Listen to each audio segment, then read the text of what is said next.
Good evening, Philippines, and good day, world. It's Tuesday, January 9th, 2024, and you're watching Newsline World. I'm Sarah Santos, and we'll bring you the top stories we have gathered from all over the globe. First, Senator Robin Padilla filed a resolution to support SMNI and condemn the baseless suspension against the network, saying that the move was a transgression of SMNI's rights. The fourth wave of documents linked to the disgraced financier and convicted sex offender Jeffrey Epstein has been released. But according to an activist, all of this unsealing of files is just a huge cover-up. Ecuador is under a state of emergency after its most wanted criminal escaped prison. As the Israel-Hamas war grinds on, more and more sick and wounded patients are arriving from Gaza to the United Arab Emirates.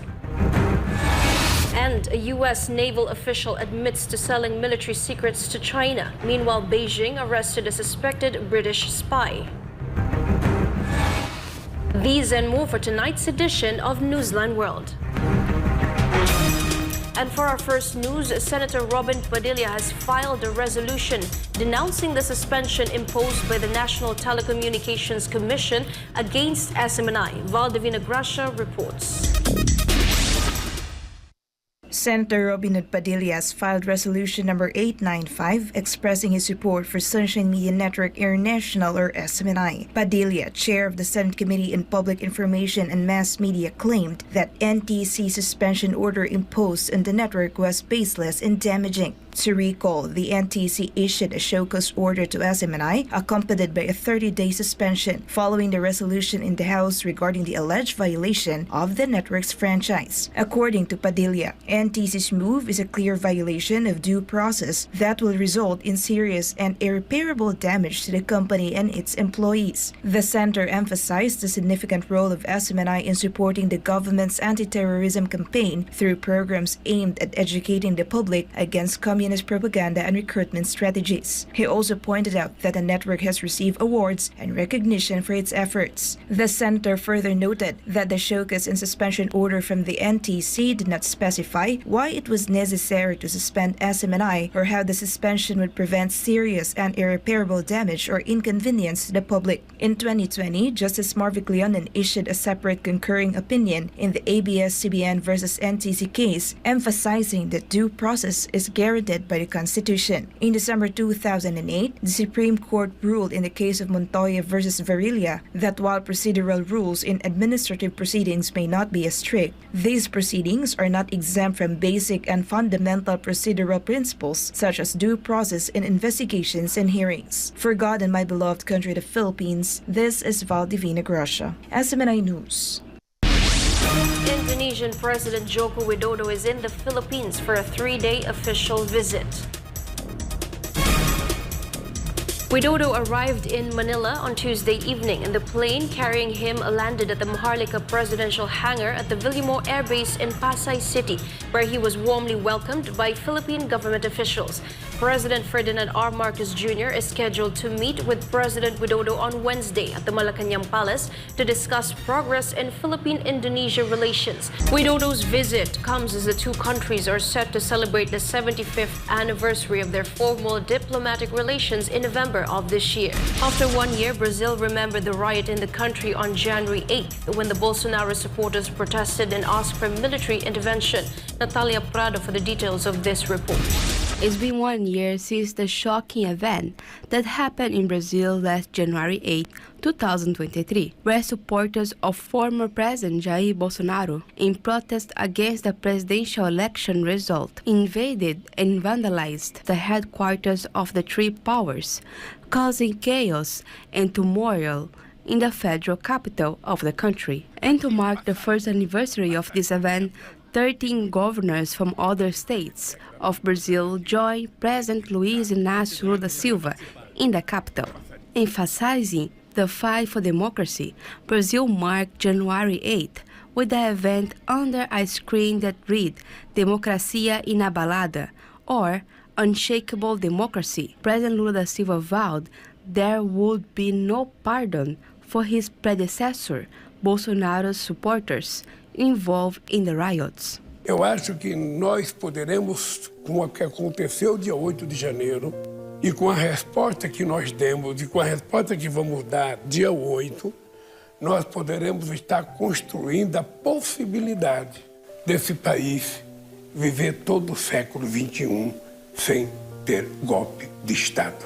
Nós não somos diferentes, nós somos brasileiros, cada um exercendo a sua função, mas cada um tem o compromisso que está na Constituição, definido o seu papel. É não permitir que o povo brasileiro esqueça, dia 8 de janeiro de 2023, Brazil suffered a coup d'etat in 1964 when the military took power and started a dictatorship in a Latin American country. Meanwhile, the January 8 rioters had been pushing for the military to intervene in the government, again like in the past, and President Lula considers this an attack on democracy.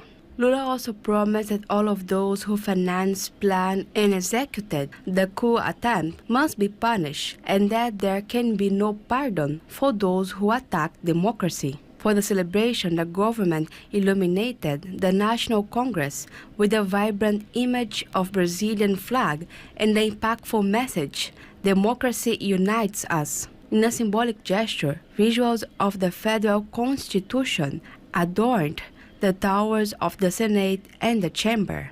The Brazilian government emphasized that this intervention is strategically timed on the eve of 1-year commemoration of the riots at the three powers' headquarters is a crucial element of their program to strengthen the values of democracy and institutional integrity within the nation. Reportando do Newsline World, eu sou Natália Prado, SMNI News.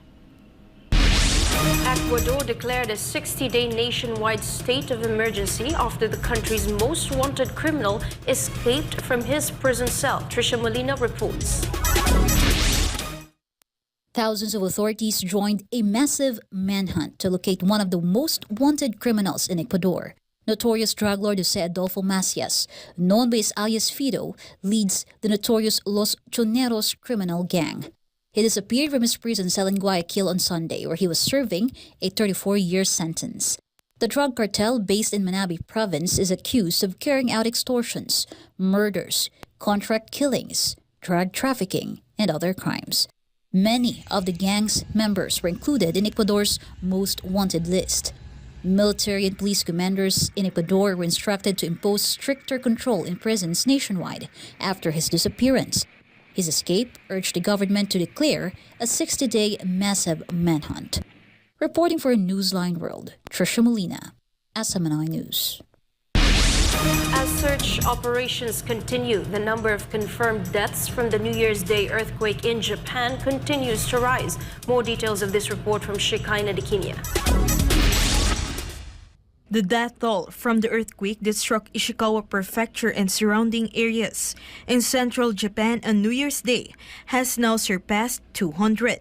Ongoing extensive search operations currently involve 100 individuals working to locate victims in a market in Wajima City. More than 18,000 people are still staying in the evacuation centers of Ishikawa Prefecture, with dozens reported to have contracted COVID-19. Estimates suggest that over 80 schools in Wajima and Suzu have been unable to resume classes due to damaged facilities caused by the powerful earthquake. On Tuesday, Prime Minister Fumio Kishida's cabinet approved an allocation of over 4 billion yen from the reserve funds of the fiscal 2023 budget to support earthquake victims. Meanwhile, the government also plans to increase the reserve funds from 500 billion yen or $27.7 million for the current fiscal year beginning in April to fund Japanese disaster recovery projects. Reporting, this has been Shekinah Dikinia, SMNI News. Experts warn that more earthquakes could hit Japan next month. The warning comes as the country still reels from the aftermath of the disaster that killed dozens in a week, while hundreds more have been declared missing. Ria Saito for this news. Japan has not even recovered yet from the aftermath of the New Year's Day earthquake, but the meteorological agency has already given a grim prediction of what's to come, suggesting that the deadly disaster is still far from over. The number of missing rose to 323 on Monday, while the death toll exceeded 160. Authorities hope some of the missing people had only moved away and could not be contacted but were still safe. The cities of Wajima and Suzu recorded the most number of deaths. The snow and freezing temperatures are complicating the rescue efforts. The magnitude 7.6 earthquake caused unspeakable damage to communities on the Noto Peninsula. Residents in a Japanese town who were badly affected by the earthquake struggled to stay warm due to supply shortages. Elsewhere, a woman in her 90s has been rescued alive from a collapsed house in western Japan more than 5 days after being buried under the rubble due to the earthquake. The aftermath of the deadly earthquake resulted in an alarming oil leak at the Shika nuclear power plant in central Japan, which triggered concerns. Ijo, New News at SMNI News, Japan. A U.S. naval official was sentenced to imprisonment for selling military secrets to China. Meanwhile, a suspected British spy was arrested by Beijing. Carlo de la Peña tells us more. China's Ministry of National Security reported on Monday that it had detained an alleged British secret agent. According to the agency, the British Secret Intelligence Service used personnel from a third country to conduct espionage against Beijing. Reports say that the suspected spy, Wang Mumu, came from a third country and was recruited in 2015. Wang has traveled to China several times at the order of the MI6 to gather state secrets on their behalf and identify individuals to incite a rebellion. The UK has yet to comment on the allegations made by the Chinese agency. Meanwhile, U.S. Navy Petty Officer Wen Hengzhao was sentenced to 27 months in prison after pleading guilty to accepting bribes from a Chinese intelligence officer in exchange of military secrets. According to official reports, Zhao, who is a naturalized U.S. citizen born in China, admitted to accepting bribes to a Chinese intelligence officer and has received about $15,000 from them from August 2021 to May 2023. The documents he sold included U.S. Navy operational security, exercises, and critical infrastructure. Aside from being imprisoned, Zhao has also been ordered to pay a $5,500 fine. Reporting, this has been Carlo de la Peña, SMNI News. China detained an individual accused of spying for the United Kingdom's Foreign Intelligence Service MI6. Anisa de Guzman has the story. China's Ministry of State Security, MSS, announced it has exposed a case of espionage.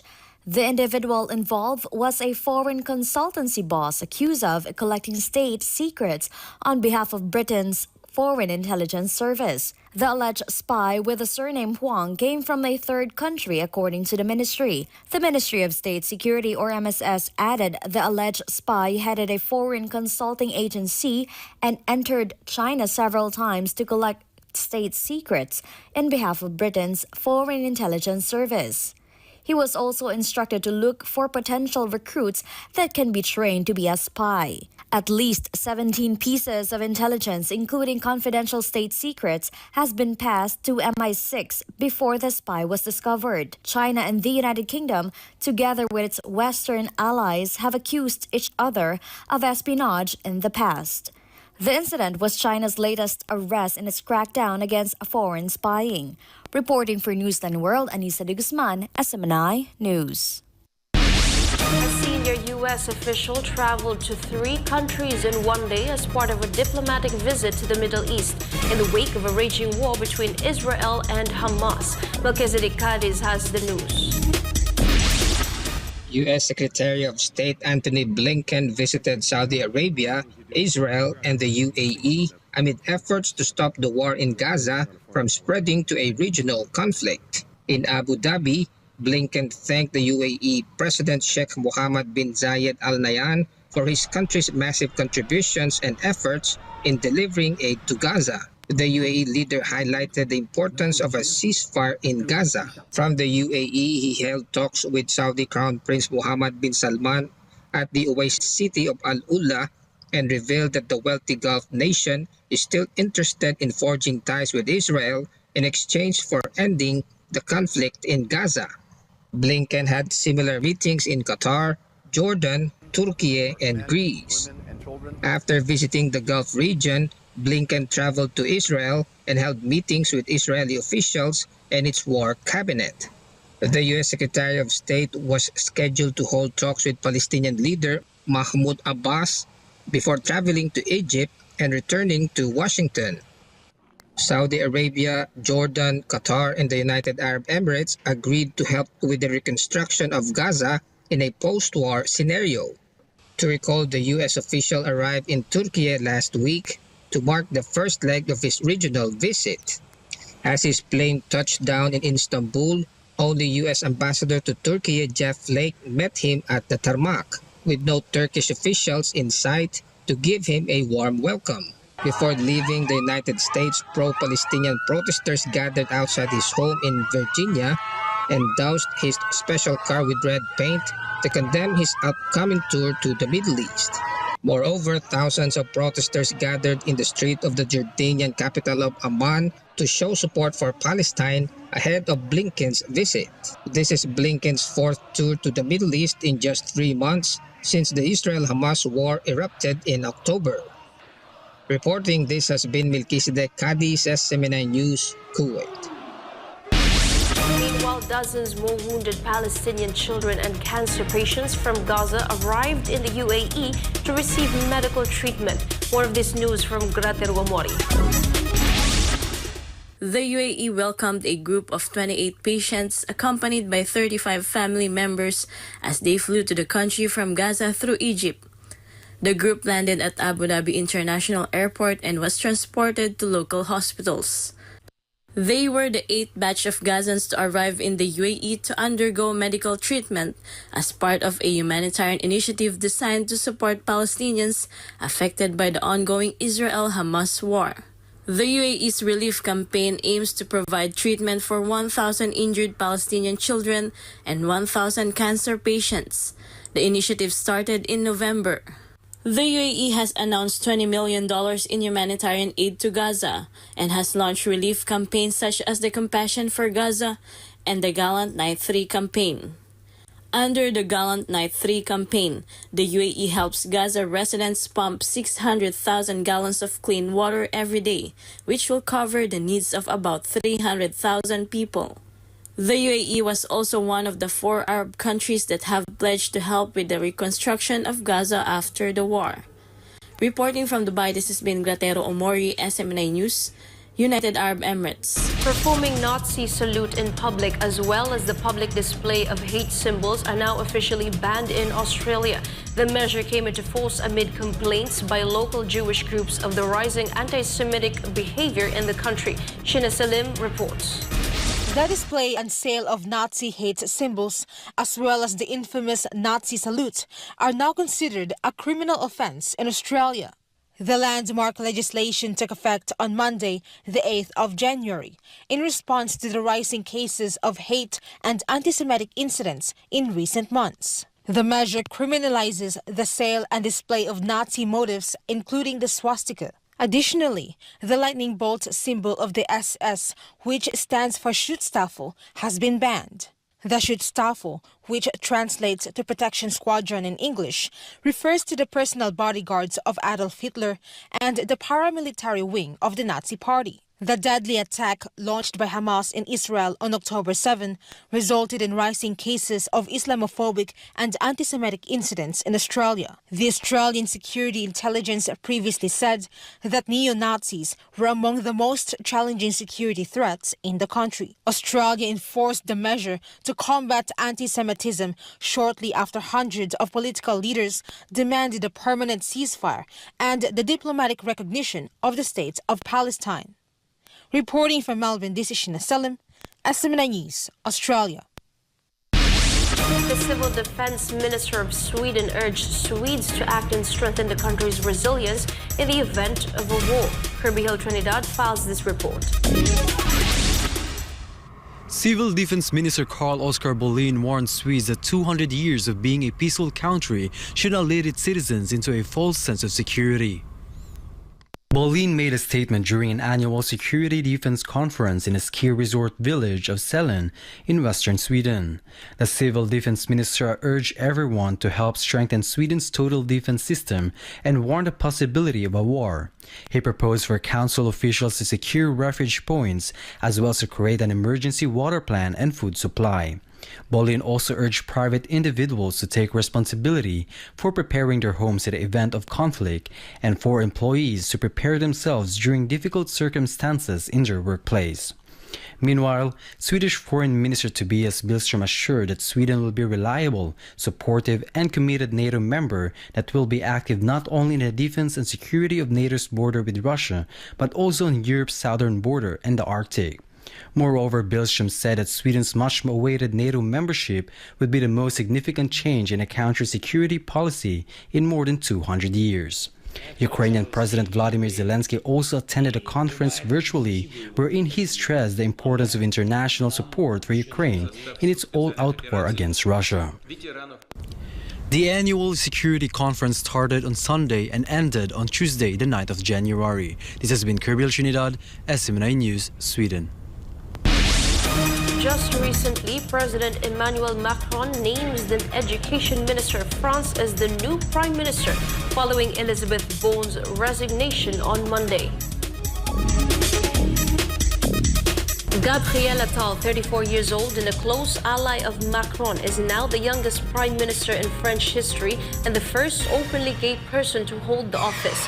In a post on social media platform X, Macron said to Attal he knows he can count on the new prime minister's energy and commitment to implement the rearmament and regeneration project that he announced. It can be noted that Attal now has the task of leading the French government into European Parliament elections in June. Meanwhile, the president thanked Borne for her work in the service of the nation that has been exemplary every day. Police officers in Metro Manila are facing charges related to drug offenses. Meanwhile, President Bongbong Marcos emphasizes significant progress in the government's fight against illegal drugs at the grassroots level. President Catarong tells us more. 177 police officers have been charged with drug-related offenses in Metro Manila following an intensified campaign against illegal drugs focused on law enforcement. In a video message, President Ferdinand Marcos Jr. said the charged police officers were involved in offenses such as planting evidence, illegal arrests, and excessive violence. Naman yan, alam naman natin na kuminsan na dadala ang ating mga opisyal at siyempre hindi natin maaaring pabayaan yan. Kaya ang nangyari ay 177 police officers have been charged with drug-related offenses. President Marcos also revealed that the government has successfully incarcerated over 121 individuals involved in drug-related cases since the start of his term in 2022. We are now pursuing 151,818 court cases by the DOJ in 2022 to 2023 with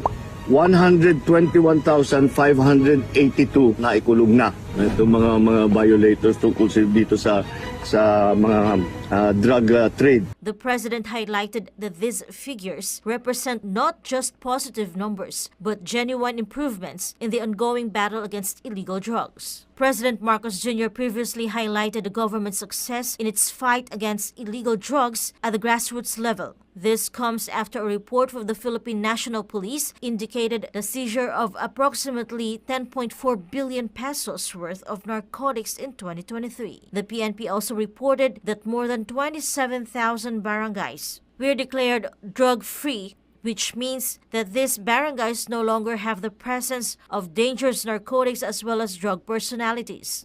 President Marcos Jr. described the anti-illegal drugs campaign as significant progress at the grassroots level. Magandang mga progreso ito sa grassroots level dahil ang mga barangay, pag nasabi natin ay clear dyan, madali nang i-monitor at maayos na ang patakbo doon. The chief executive added that the government continually focuses on rehabilitation and prevention in this matter. Siyempre, lagi rin natin tinitignan yung rehab, yung prevention na hindi na pumasok yung mga kababayan natin sa masasamang ugali tungkol sa drugs, at kung sino man ang nasubo na ay bibigyan natin ng tulong sa pamamagitan ng mga rehabilitation center. The president emphasized that the national government has taken steps to address illegal drugs at a local level. Additionally, it has collaborated with 50 provinces, more than 1,000 municipalities, and 30 cities in implementing anti-drug abuse councils. He also mentioned that the government has established 74 inpatient treatment and rehabilitation facilities to facilitate recovery for those seeking to overcome addiction.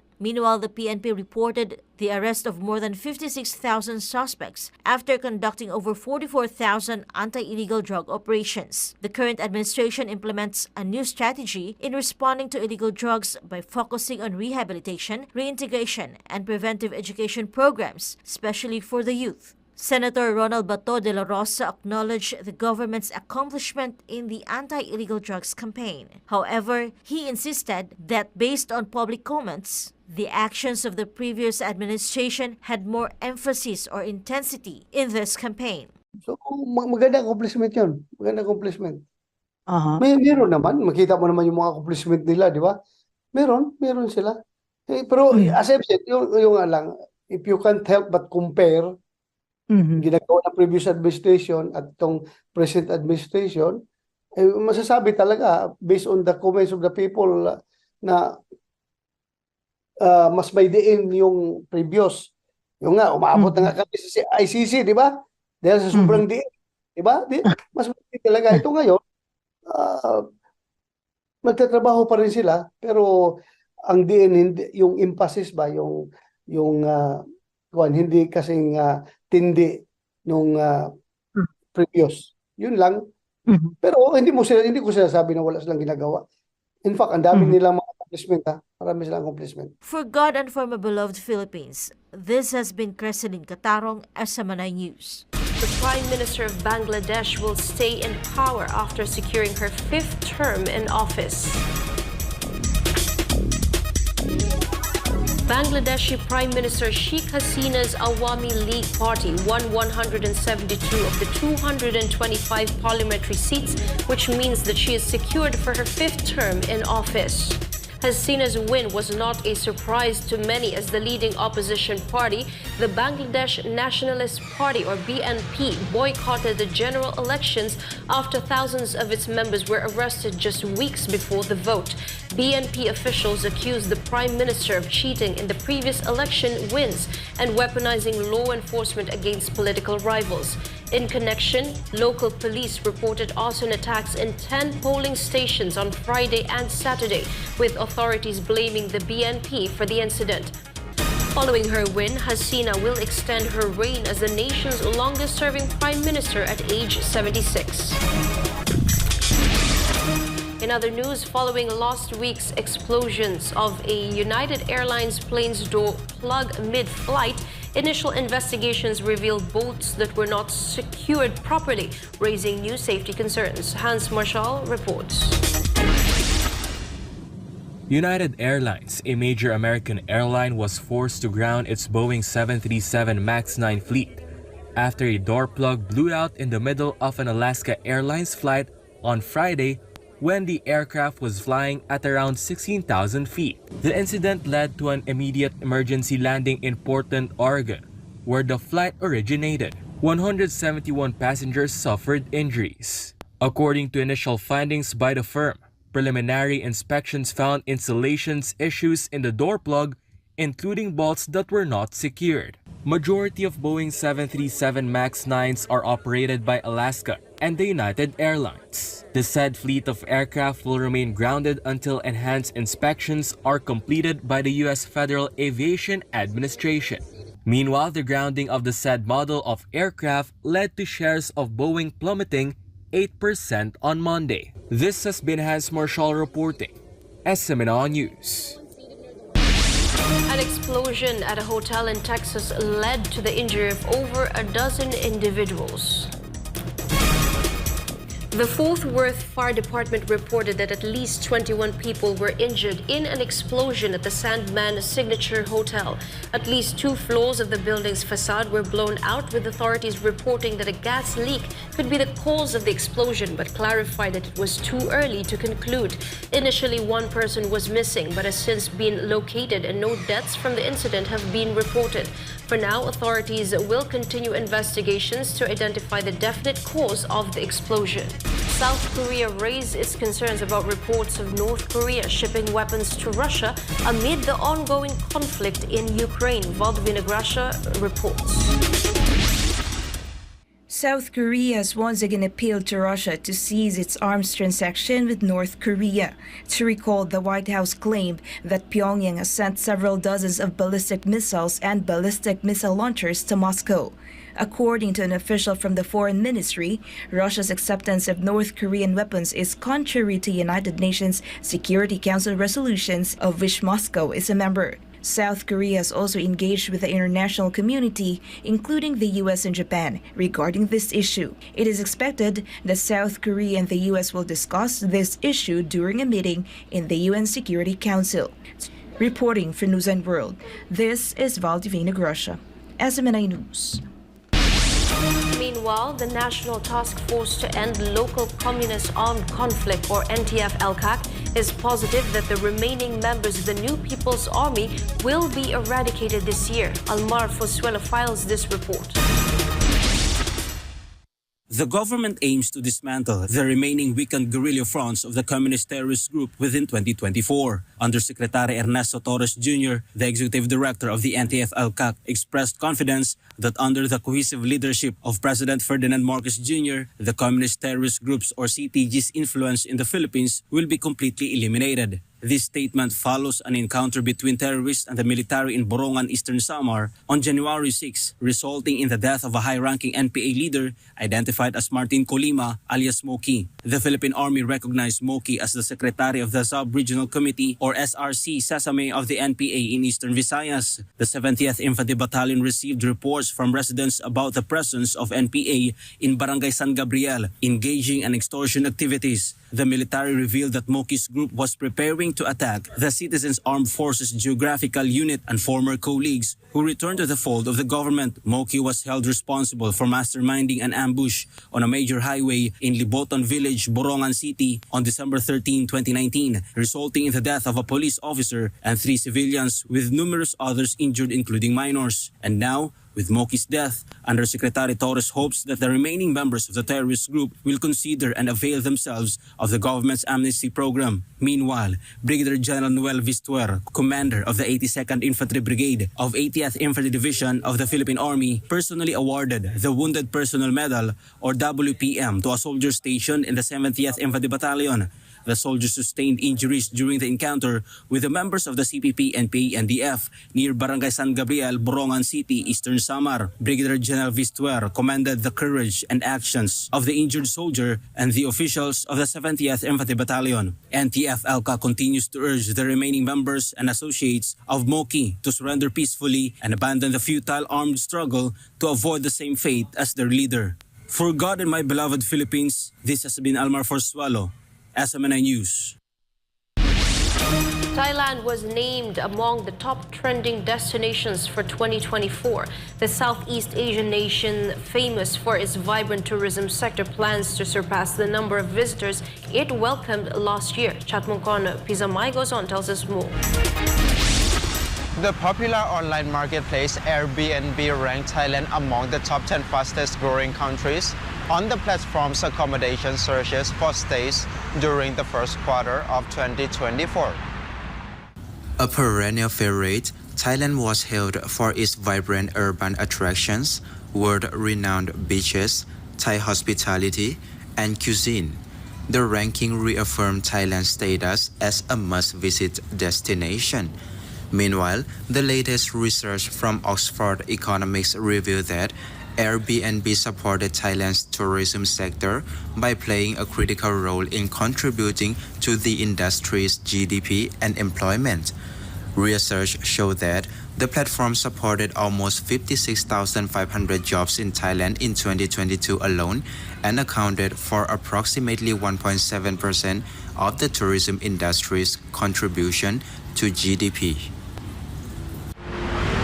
Thailand ended 2023 with 27 million international arrivals. The Southeast Asian nation aims to attract 35 to 40 million foreign arrivals in 2024. รายงานจากราชบุรีนายชัดมงคลพิสมัยโกศล SMNI ประเทศไทย สวัสดีครับ The number of Filipinos with jobs in the country has increased as of November last year, while the number of unemployed slightly decreased, according to the Philippine Statistics Authority. Jason Rubrico has the news. In November 2023, the employment rate reached 96.4%, indicating positive growth in the job market. According to data from the Philippine Statistics Authority, 1.83 million Filipinos gained employment compared to October. In terms of the number, talagang significant ito yung month-on-month. Now, of course, nakikita naman natin, and this is not just itong month ng November, talagang pag fourth quarter, because of the holidays, no? Maraming mga activities tayo. Sectors that experience an increase in employment include agriculture and forestry, construction, transportation and storage, fishing and aquaculture, and administrative and support service activities. The number of unemployed Filipinos decreased slightly in November, resulting in a 3.6% unemployment rate. This is 257,000 lower compared to October. Ang 3.6 natin na unemployment rate ngayong November, no? This is the lowest since April 2005. For God and by beloved Philippines, I am Jason Rubrico, SMNI News. Firefighters take the spotlight in a survey by a private firm for the best jobs in the Philippines. Let's find out why with this report from MJ Mondihar. Fire Senior Superintendent Atienza has been with the Bureau of Fire Protection for over 20 years. For her, becoming a firefighter was the best decision she ever made. I started as a cadet from the Philippine National Police Academy, class 2002. So on our third year, final year, we already have a brief bird's eye view of what the BFP is all about. She is now the fire spokesperson. When it comes to salary, the entry-level pay for new firefighters is at 34,000 pesos, which started during the Duterte administration. This is also why the agency was hailed as the #1 employer in the Philippines, according to the 2024 survey by market research and data analysis firm Statista-R, whether in the government or private sector. The BFP scored 9.22, putting it alongside major companies and businesses in the Philippines. According to Fire Chief Louis Poracan, they were surprised by the survey results, but the BFP has qualities that set it apart from other agencies. Kahit anong skill, pupwede ka sa organization. So, meaning, kung ano yung passion mo, ano yung skill mo, hahanapan ka ng organization kung saan ka mag-fit in. The survey also recommends the BFP as the #1 choice for those seeking employment. With 36,000 firefighters nationwide, only 2,000 new firefighters are hired each year. Marami nagsimula po sa amin dito, Fire Officer 1, pero ngayon active, may mga star ranks na. In any other organizations, you cannot find that.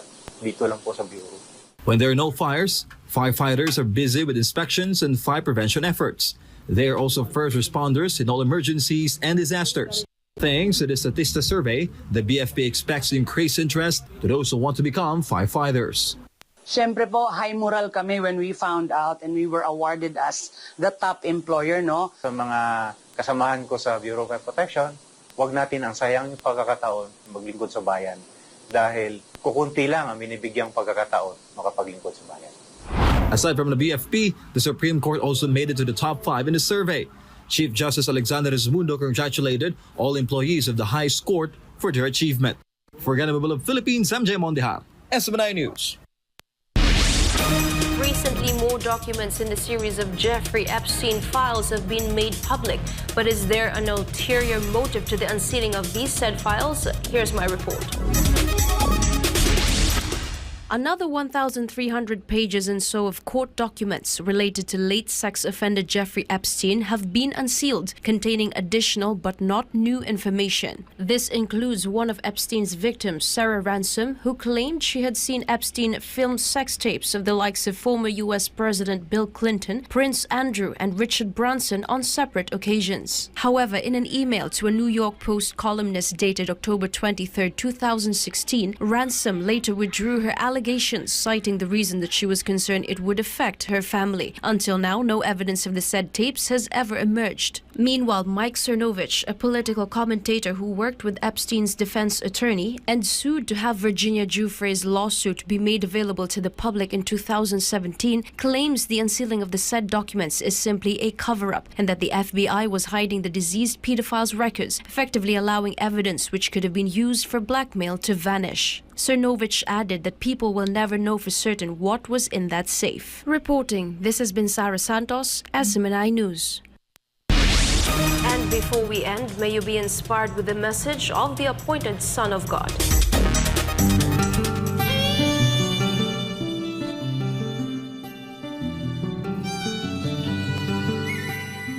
When you sacrifice for a notable cause, the Father will prosper you.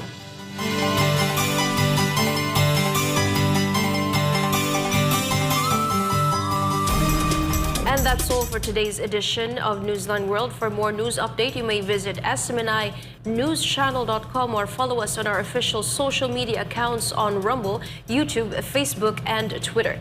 Thank you for watching, and thank you to our beloved Pastor Apollo Sikibuloy, for the opportunity to be a part of this program. For God and my beloved country, the Philippines, I'm Sarah Santos, and this is Newsline World.